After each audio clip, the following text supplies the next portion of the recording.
Hey guys, it's Andre, and by now you've probably seen us somewhere on the internet, and you probably know that we work with trade businesses and we help them generate leads, as many leads as possible in most cases, where they are able to predictably scale their businesses. And the whole intent behind this video is basically running through exactly how we do it so you can just copy me. So the goal of this video is to show you step by step really on what we do when we bring on a new business on board and how we create that roadmap and actually execute that strategy in order to get that business to 100K a month, 200K a month, 500K a month, even $1 million a month, and basically just showing you what actually goes through those stages. So without further ado, this also applies to electrical, plumbing, roofing, landscaping, bathrooms. It applies to any trade business that works directly with homeowners. So we're talking about how to get homeowner inquiries for your business so that you can actually grow and scale the business. So very first thing we look for when a new business comes on board is establishing what are they going to sell and what sort of brand do they want to be. Do they want to be known as the guys that are, let's not say cheap for argument's sake, but affordable?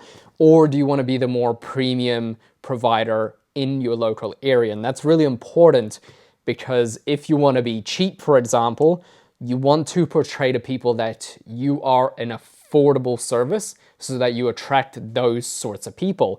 And vice versa, if you want to provide a premium service and you charge more than the average of the local market, you need to portray that you can actually deliver on that. So if you provide a premium service, your landing page, your advertising, everything needs to suggest that you are a premium service. And what's going to happen there is you're going to attract the more serious homeowners and you're going to steer away the ones that know that they are price shopping and they're not actually going to pay for your service. So that immediately gets rid of those people so that you can deal with better quality leads and you're not wasting as much time throughout your sales process. Now, which route do we go down will ultimately depend on how much you want to scale. So for example, if you only want to get a little bit of leads every now and then, and let's say your sales process isn't quite dialed in, which we'll get to later in the video,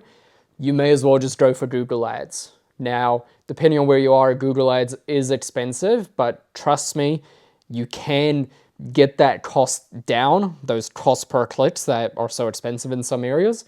And when you do that after month 2 and 3, then it becomes extremely profitable for the business. Now, if your sales team is more dialed in, then we can absolutely go for Facebook ads instead, which we'll run through right now. Now, Facebook ads by far has the highest ROI out of anything out there, provided that you do it correctly. And when I say do it correctly, what I mean is you are getting consistent leads from Facebook ads, and those leads are actively turning into jobs. And when you don't do things properly, that's when your ROI starts to diminish and you start to let go of Facebook ads because it's not getting you as good of a return on investment. So you really need to pick your client acquisition channels properly. You can look at some of my videos above about how to pick the client acquisition channel. There's a lot of channels you can go down, but usually starting off, it's either Facebook or Google Ads to get the fastest result. Some of these other acquisition channels, they do require a longer process to actually make it work, but it is absolutely worthwhile for you. So with Facebook ads, I'll give you an example from a roofing company we have. We have a close rate of all leads of 7%. And you might listen to that and be like, that's a terrible conversion rate. What's even the point of Facebook ads? Well, the point of Facebook ads is I didn't tell you the lead cost, and the lead cost is only $7. So you do the math there. If you're only converting 7%, but they're only $7, you are spending less than $100 for a closed re-roofing job. Like, that is an insane ROI, and that's the kind of ROI you can get from Facebook ads. Another example, we have a plumbing company doing hot water. Now, our lead cost is $50, so a little bit on the high end, but our close rate is 60%. So again, we're spending only $80 per closed hot water install, right? And we're getting over 85 installs a month. That's $170,000 per month in just hot water systems, and we're only spending $80 to get that $2+ grand job. So the ROI on that is also very good. And when you have something as good as that, then you can actually scale the business because you know there's more money going out from your advertising efforts and your lead acquisition efforts than there is that you're putting in, and that's how advertising should be. So once you've picked your channel and how you're going to get leads, you need to actually monetize it, and you need to do it correctly. And what I mean by that is, if you're running Google ads, and let's say you're an electrician, you look up electrician near me on Google, you can see all the ads there, so all your competitors, and what you'll see is they all look the same. They are no different. They all say, electrician near you, get $50 off, will beat any quote, whatever, doesn't matter. It's not unique. So if you really want to win in the Google Ads space, you really need to start using more unique headlines. And what you can do is you can go to other cities, you can go to other countries, use a VPN, and you can basically get ideas from there about what you could use in your headlines. You can even use ChatGPT to come up with unique headlines that get attention. And what you're going to notice is you're going to get cheaper ad costs, so cheaper cost per click, and you're going to get higher click-through rates as well, so that you can actually lower your monthly ad costs and increase those lead volumes. Then you want to have a really compelling landing page. And again, back to the start of the video, if you're premium, you need to make it look premium on this dedicated landing page you're using just for the ads. With that landing page, it needs to look really good. It needs to have high quality photos. Don't use stock photos, and make the website actually look unique, because if it doesn't look unique, why should a homeowner actually inquire with your service if you just look like everyone else? And they're going to picture you like everyone else. So as soon as you get to that sales stage, all of a sudden they're like, oh, this guy's just another plumber. Like, what makes him so special? And that's exactly what they're thinking. And that's why you need to look unique from that first impression, which is in this ad.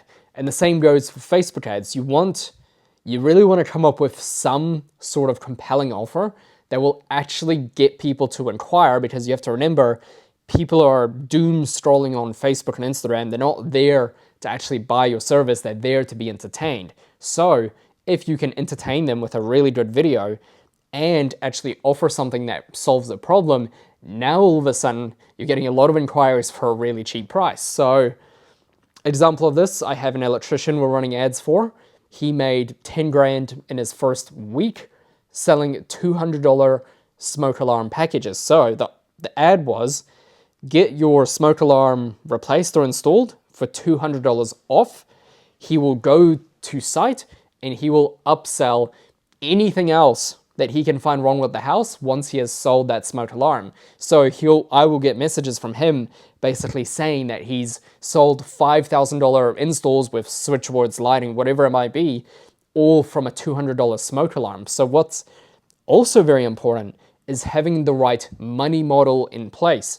Because if you're just gonna intend on selling the one service and leave other services just on the table, well, you're not really gonna get the right return on investment, and you're not gonna be maximizing your potential. So what's very important is, once you actually get these leads, what the hell do you do with them? And it's super important. Like, I cannot stress this enough. You absolutely must call your leads within 5 minutes. And there is an actual scientific study from MIT, you can look this up, that when inquiries are dealt with within that 5-minute period, your chance of getting through to them and actually closing the deal are 1,000,000 times higher than if you wait after that 5-minute mark. It's literally a compounding graph negatively as soon as you do not call your leads within 5 minutes. So that's number one, to increase your close rates. Number two, depending on where they came from, so Google Ads, this is someone that most likely needs the service, and therefore they will act quickly and they'll want you straight away.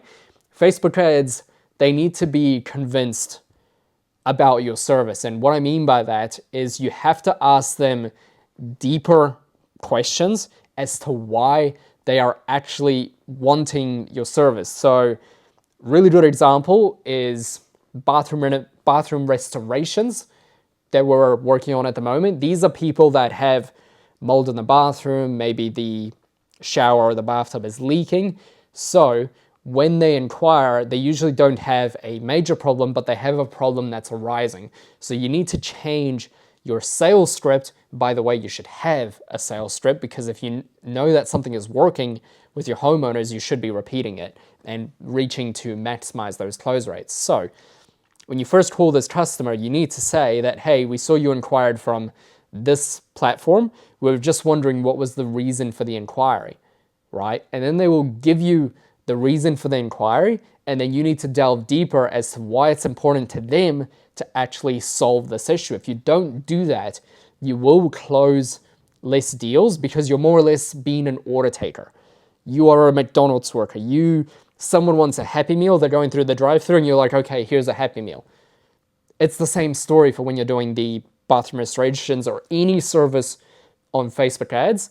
If you just give them what they want, they're going to compare you to other people, and therefore you're not unique at all because they don't see you as an actual unique service. So you need to actually ask them and go really deep as to why they want the service, what problems do they have, what would it mean for them if you could solve those problems for them.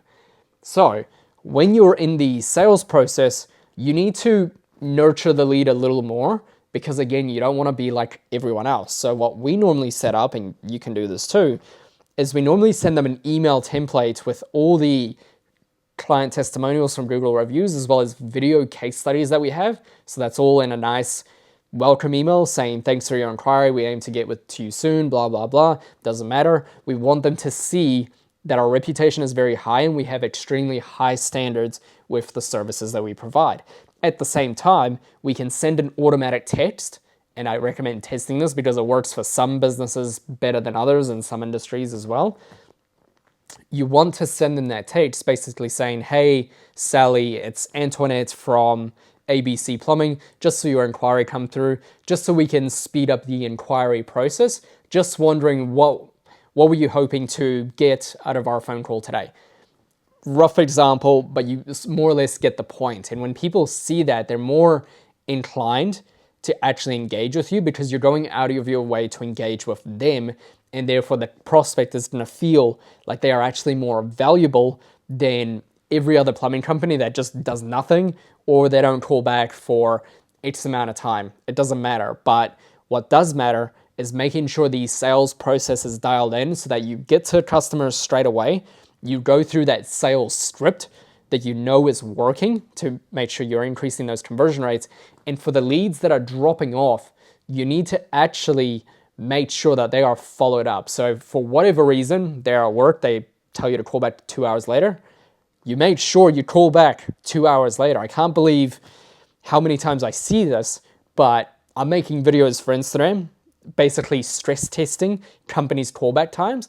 And the amount of them that never call back is just insane. Like, that is lost revenue, right? So when you don't call back your leads, you don't have a shot of ever winning the job because you never called back. So it's quite simple. You just need to call back. It doesn't matter how many times you need to call, but you never want to leave a lead not called, because if you don't call them, you can never actually win the job.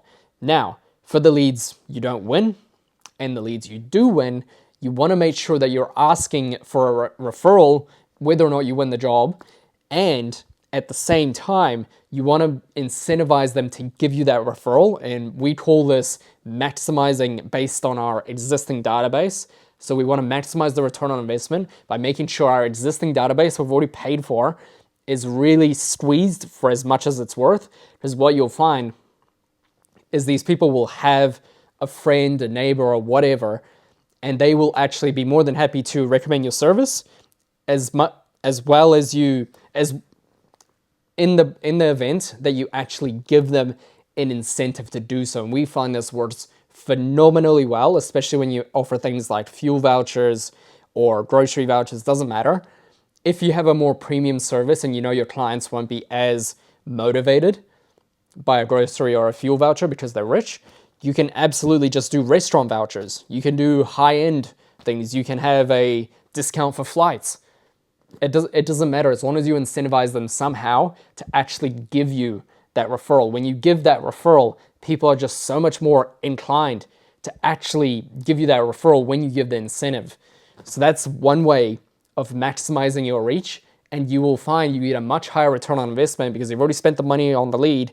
You may as well get more out of them by getting more referrals. On top of that, you want to send emails to this list so that the leads you don't close for whatever reason, you want to send them educational information based on something associated with their project. So if you're doing bathrooms, what I've found from our bathroom clients is a lot of clients don't actually know how a bathroom renovation works. So there's a great opportunity there to make an email nurture sequence to explain to people how a bathroom process works, educating them on the process, because the most important thing with a bathroom renovation is cost. People don't know why it costs $20, $30, $40, $50,000. And therefore, as soon as you give them that price after going through that sales process, they're in a shock. And because they're in a shock, they don't trust you. They don't trust the quote. So as soon as they see a cheaper quote, this is cheaper, I'm still getting a bathroom renovation. Why would I not just go for this guy? So you've lost the sale simply because your prospect was not educated. Whereas if you educated them and explained to them that, hey, if our quote is 40,000 and this one's 20,000, what is missing from this quote? Because it's impossible that it's half the price, right?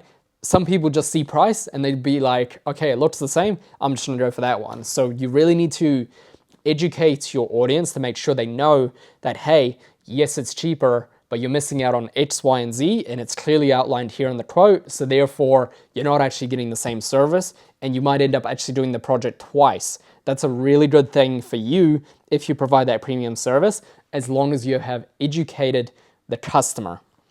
And on top of that, once you educate the customer, you get more sales. It's much easier to close because they've already gone through your list. They've engaged with you a lot more, so they trust you a lot more. So your close rates there are going to be a lot higher.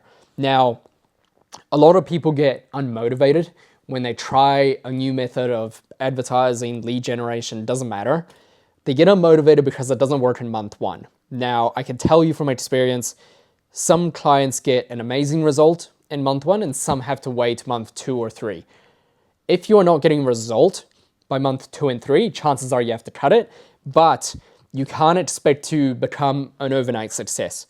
Lead generation is an art because you need to know exactly what your customers want in order to actually get them to hand over their information and then eventually let them come to your house for a site visit and actually close the deal. And on top of that, actually give a referral to your business. So all in all, it is a process, but if you just work out your numbers on what you can sustain, like how much revenue you get per job, and then what is the ideal customer acquisition cost in order to acquire that customer. So for example, if you're selling $20,000 bathrooms and you have a 20% margin, so you got 4K profit, you really want to make sure that you can keep that cost per deal closed under $1,000, maybe absolute worst case, $2,000. Obviously lower is better. And the whole idea is once you start running advertising, you start doing forms of lead gen, radio ads, flyers, SEO, doesn't matter. You want to keep a real good eye on those costs. And the best thing I can advise you to do is actually get a call tracking number. So when you try a different thing, you give a different phone number. So people who call that phone number is automatically processed into that's where they came from. So you know, I got this much from ads, I got this much from SEO, I got this much from the website, I got this much from radio. So when you do that, you can actually look at the end of the month and see what your customer acquisition cost was for every single platform that you have. And when you're tracking these numbers, it becomes a lot easier to lower your customer acquisition costs. So over time, you're actually getting more leads for less cost. So you have more net profit in your back pocket. So the whole idea of generating so many leads, hundreds of thousands, even millions of dollars worth of leads per month, is you want to have more net profit in your back pocket, but you can only do that if you actually track the number of leads you're getting, the number of sales you're getting, what the customer acquisition cost is. So if you want to know more information about all those different things I spoke about, I've got videos linked all over my YouTube channel to explain the process so that you as a business owner, you actually know exactly how to generate leads for the business, but more importantly, actually make sure that you're winning. Because if you're not winning, this whole exercise is pointless. And I'm here to tell you, it is absolutely a worthwhile process because it works. I've demonstrated that it works. And if you follow this video correctly and the steps that I walk through, as well as my other YouTube videos, you will be extremely successful with your business. On the other hand, if you would like us to actually manage everything for you and actually build out these marketing funnels so that you can just be successful straight away, you can actually book a call with my team below and would be more than happy to help you out.